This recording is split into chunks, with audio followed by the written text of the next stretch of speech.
What haunts a man more than the specter of destruction he's unleashed? Paul Tibbets, the pilot who dropped the atomic bomb on Hiroshima, lived under this shadow. A mission that ended the war, yet ignited a personal battle within. I had more experience with the B-29 than anybody. This tale isn't just about war, it's about the human soul grappling with actions of unimaginable consequences.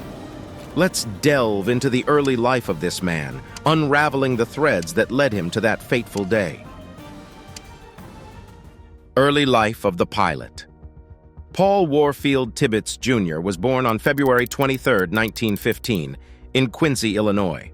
The son of Paul Tibbets, Sr., a confectioner, and Enola Gay Tibbets, after whom he would later name his infamous B-29 bomber. Tibbets' early life seemed ordinary, steeped in the simplicity of Midwestern American life. His family moved to Miami, Florida for his mother's health, where young Tibbets enjoyed the sunny beaches and carefree days of his youth. However, the serenity of his early life belied the historical currents that would eventually sweep him into their tide. It was a chance encounter with a U.S. Army Air Corps pilot during a stay at the Hialeah Park racetrack that ignited Tibbets' passion for flying. The roaring engines and graceful arcs of the planes in the sky fascinated him. By the time he was 12, he had decided he would be a pilot. Tibbets' journey into aviation began earnestly. He enrolled at the University of Cincinnati studying medicine, but his true calling was always the sky. In 1937, he made a pivotal decision, dropping out of college to enlist in the Army Air Corps. His family was dismayed. They had hoped for a more traditional career for him. Yet, Tibbets was determined. He entered the aviation cadet training program and quickly proved to be a natural. His instructors noted his keen eye and steady hand, crucial qualities for a bomber pilot. The late 1930s and early 1940s were a time of global upheaval. As World War II loomed, Tibbets' skills as a pilot were honed to precision. He first served in anti-submarine patrols and later as an instructor for B-17 Flying Fortress pilots. It was here that Tibbets' reputation as a capable and reliable pilot grew. His colleagues often remarked on his cool demeanor and unflappable nature, traits that would later define his military career. In 1942, Tibbets' career took a significant turn. He was chosen to fly General Dwight D. Eisenhower to Gibraltar, a mission that marked him as an exceptional pilot in the eyes of the military brass. The successful completion of this high-profile assignment was a testament to his skill and reliability. As the war intensified, Tibbets found himself at the forefront of the U.S. bombing campaigns in Europe. He flew several missions, each time braving anti-aircraft fire and the constant threat of enemy fighters. These experiences not only hardened Tibbets as a combat pilot, but also deepened his understanding of the grim realities of war. The losses he witnessed, the destruction he was part of, these were formative experiences, shaping his perspective on the role of a military pilot. In 1944, Tibbets was assigned to a top-secret program that would forever alter the course of his life, the Manhattan Project. He was tasked with testing a new type of bomber, the B-29 Superfortress, a plane that would later carry the atomic bombs to Japan. This assignment was a testament to his exemplary record and the trust the military placed in his abilities. As Tibbets trained for this secretive and groundbreaking mission, little did he know the weight of history that would soon rest on his shoulders. The world was changing rapidly, and he was now at the pivot point of a new era in warfare. The man who had once looked to the skies with wonder and aspiration was now preparing for a mission that would indelibly mark his life and the lives of countless others. The fateful mission. On August 6, 1945, Paul Tibbets piloted the Enola Gay, a B-29 bomber, on a mission that would forever be etched in the annals of history. The aircraft carried Little Boy, the first atomic bomb ever used in combat, destined for Hiroshima, Japan. This mission was the culmination of months of rigorous training and preparation, a task that Tibbets and his crew approached with a mix of determination and unknowing apprehension about the implications of their actions. The preparation for the mission was meticulous. Tibbets was hand-picked for this task, a choice made due to his exceptional piloting skills and proven track record in high-pressure situations. The Enola Gay, named in honor of Tibbets's mother, was a part of the 509th Composite Group, a unit specially formed for the atomic mission. Tibbets played a significant role in organizing and training this group, ensuring that every member was prepared for the extraordinary nature of their mission. The selection of the target was a process mired in both military strategy and moral ambiguity. Hiroshima was chosen for its military significance. It was a major Japanese army base and a key center for military production. Yet the city was also populated with hundreds of thousands of civilians, a fact that weighed heavily on the minds of Tibbets and his crew. They were trained soldiers, yet the scale of destruction they were about to unleash was unlike anything the world had ever seen. The night before the mission, Tibbets and his crew underwent final briefings. The atmosphere was tense. The gravity of the task ahead was palpable. They were not just carrying a bomb. They were carrying the hopes of ending a brutal war, alongside the fears of unleashing a force of unprecedented destructiveness. On the morning of August 6th, as the Enola Gay took off from Tinian Island in the North Pacific, the world unknowingly stood on the cusp of a new era. The flight to Hiroshima was uneventful, but the tension among the crew was high. Tibbets remained focused, piloting the aircraft with the precision and calm that had become his hallmark. As they approached Hiroshima, the bomb was armed. The city lay below, unsuspecting. At 8:15 a.m., the bomb was released. Tibbets maneuvered the Enola Gay into a sharp turn to escape the blast radius. The crew witnessed a blinding flash and felt the shockwave as Little Boy detonated approximately 600 meters above the city. In that instant, tens of thousands of lives were extinguished, and a city was decimated. The return flight was a time of introspection for Tibbets and his crew. They had accomplished their mission, but the enormity of what they had done was beginning to dawn on them. Tibbets later recounted the somber mood in the aircraft. The jubilation of a successful mission was overshadowed by the realization of the bomb's devastating impact. Upon landing at Tinian, the crew was greeted with celebrations. The mission was hailed as a success, a significant step towards ending World War II. Tibbets, now a figure of immense historical significance, was lauded as a hero. However, the internal conflict had just begun for him. He had carried out his orders with unwavering professionalism, but the human cost of the mission would haunt him for the rest of his life. Aftermath and realization. The aftermath of the Hiroshima bombing was a period of stark contrasts for Paul Tibbets and the world at large.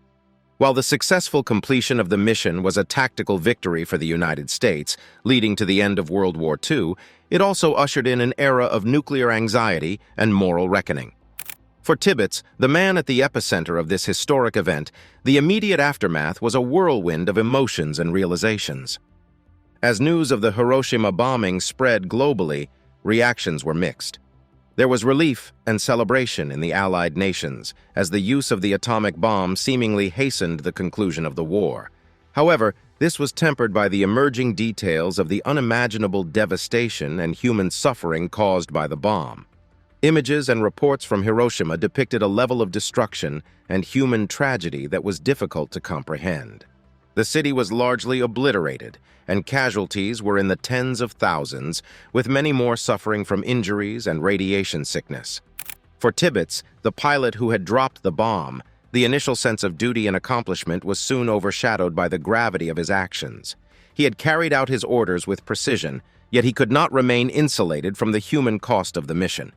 The realization that his actions had directly led to such massive loss of life and suffering was a heavy burden.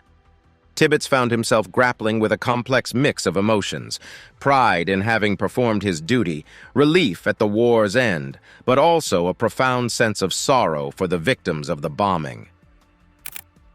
The public portrayal of Tibbets in the immediate aftermath was largely that of a war hero.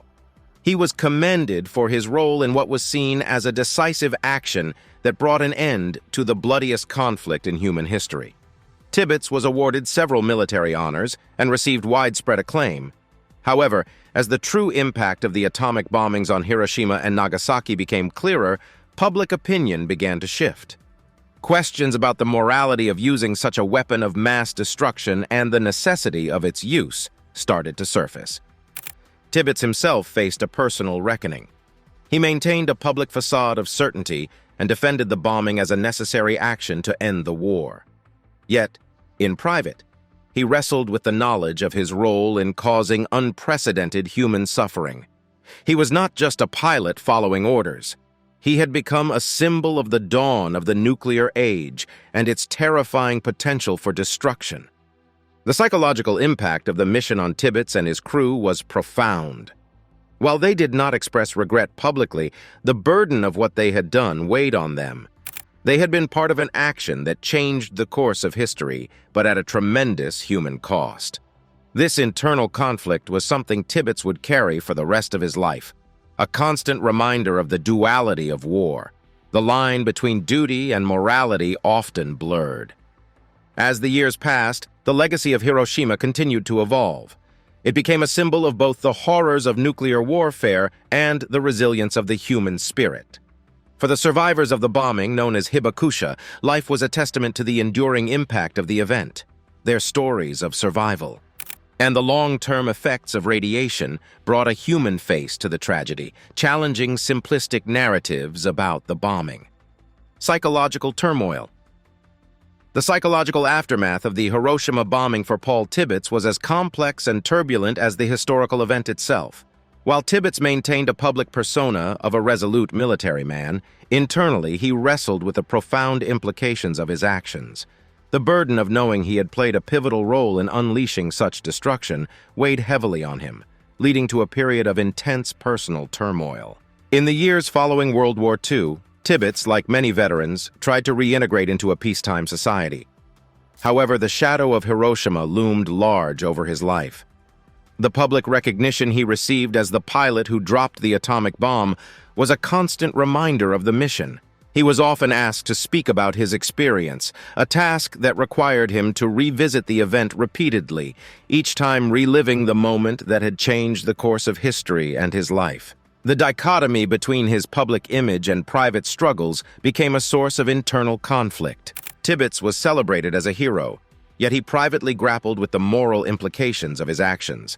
He had been a soldier carrying out orders, but the magnitude of the destruction caused by those orders was difficult to reconcile. This internal struggle was emblematic of the broader moral questions that the use of atomic weapons had raised. Tibbets rarely spoke about any personal regrets or emotional struggles related to the bombing, maintaining a stoic front. However, those close to him noticed changes. He became more introspective and, at times, seemed burdened by an invisible weight. The jovial and confident pilot had become a more reserved and contemplative man, suggesting a deep-seated internal battle with the memories and implications of that fateful day. The psychological impact of such a monumental event is hard to quantify.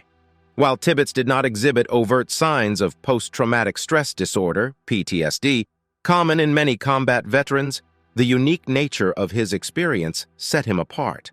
He had not just participated in war, he had delivered a weapon that altered the very nature of warfare and had profound humanitarian implications. This uniqueness meant there were few, if any, with whom he could share his experiences and feelings, leading to a sense of isolation.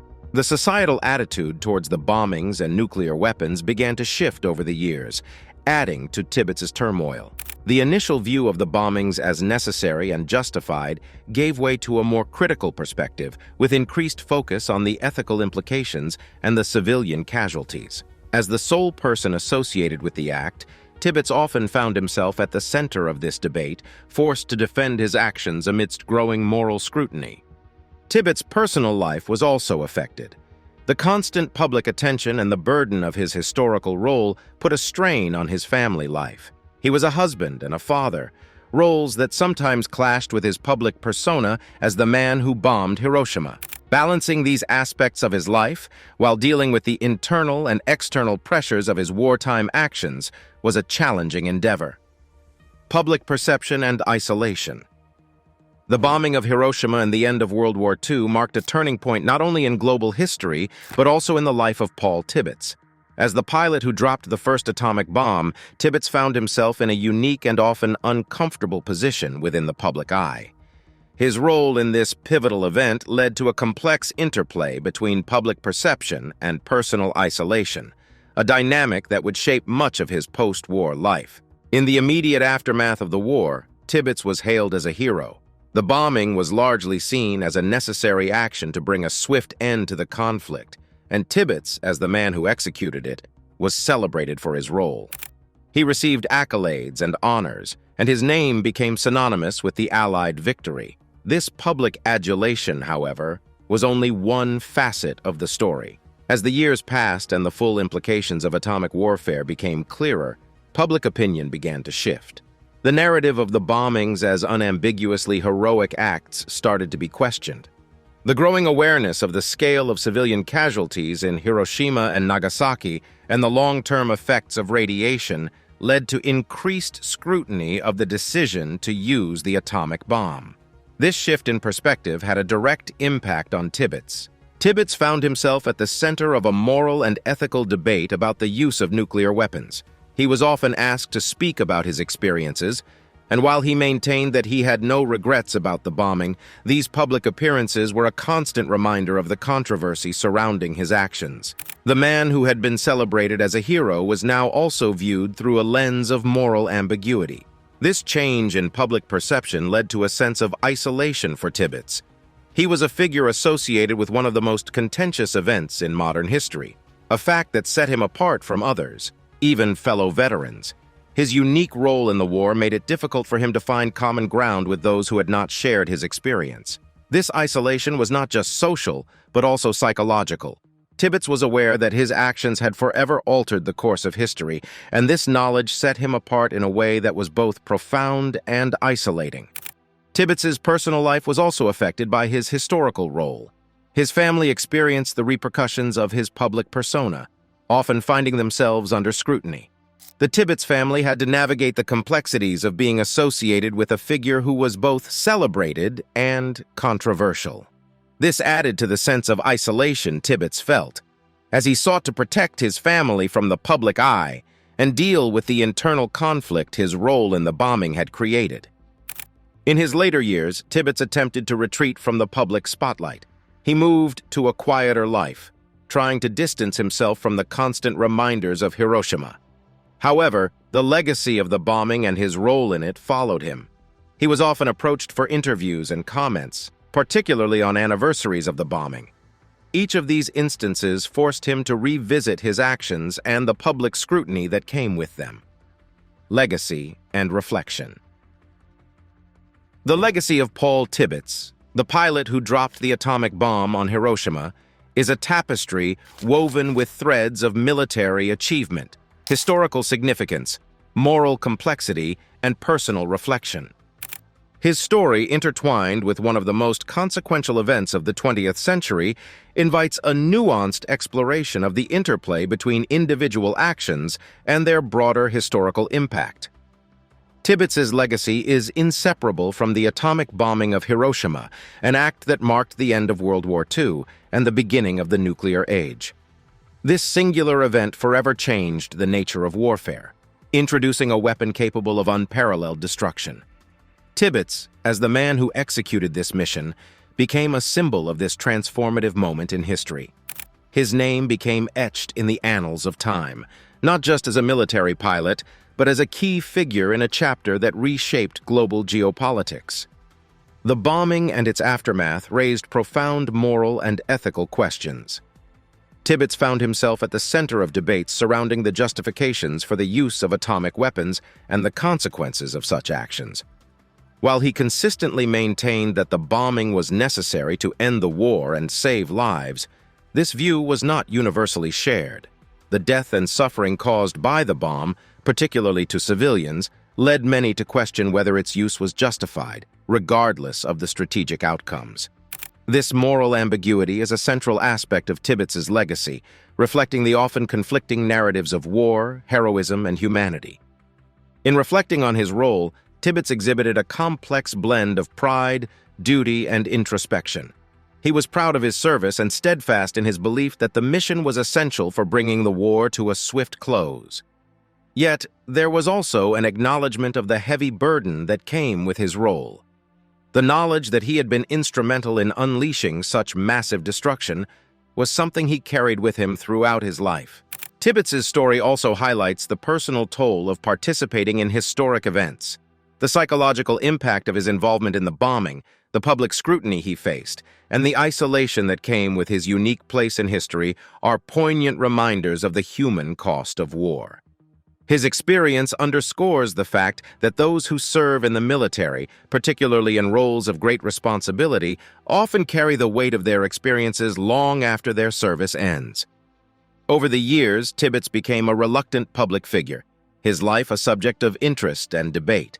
His perspective on the bombing, as shared in interviews and public appearances, contributed to the ongoing discourse about the ethics of nuclear warfare.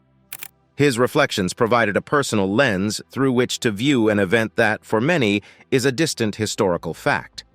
This personalization of history allowed for a deeper understanding of the complexities and challenges faced by those who make decisions in times of war.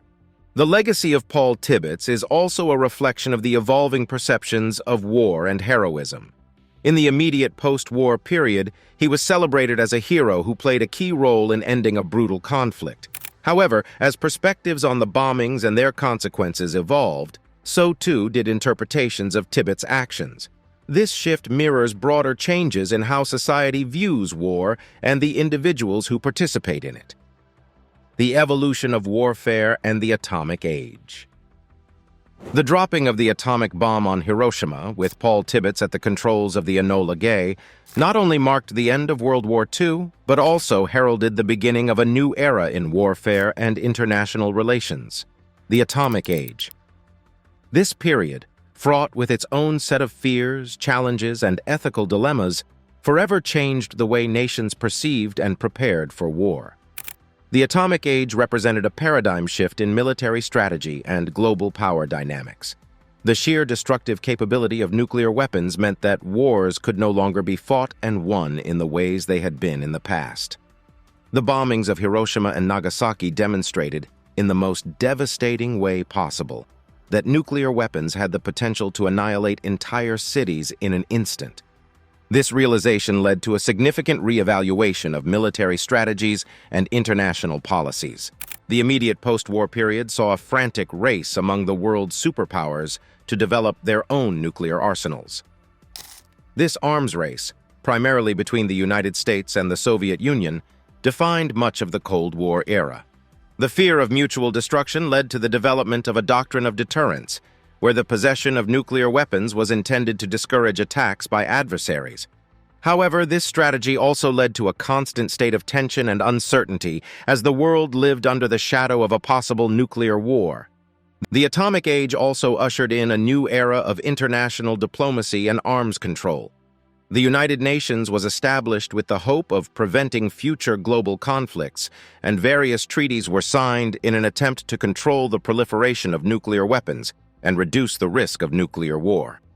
The Treaty on the Non-Proliferation of Nuclear Weapons, NPT, and the Comprehensive Nuclear Test Ban Treaty, CTBT, are examples of international efforts to manage the risks associated with nuclear armaments. Public perception of nuclear weapons and warfare underwent a significant transformation during this period.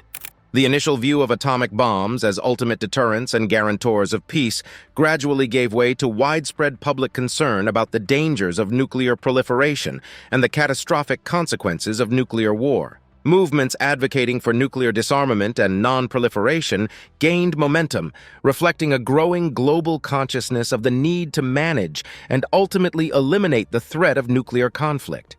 The atomic age also had profound implications for science and technology. The development of nuclear weapons spurred advancements in various fields, including physics, engineering, and materials science. However, these scientific breakthroughs were accompanied by ethical considerations about the use of scientific knowledge for destructive purposes. The role of scientists in the development of nuclear weapons became a subject of introspection and debate within the scientific community. In reflecting on the legacy of Paul Tibbets and the bombing of Hiroshima, it is important to consider the broader context of the atomic age. Tibbets' action, while a singular and defining moment, was part of a larger narrative about the changing nature of warfare and the ongoing struggle to balance the pursuit of security with the ethical implications of wielding such immense destructive power.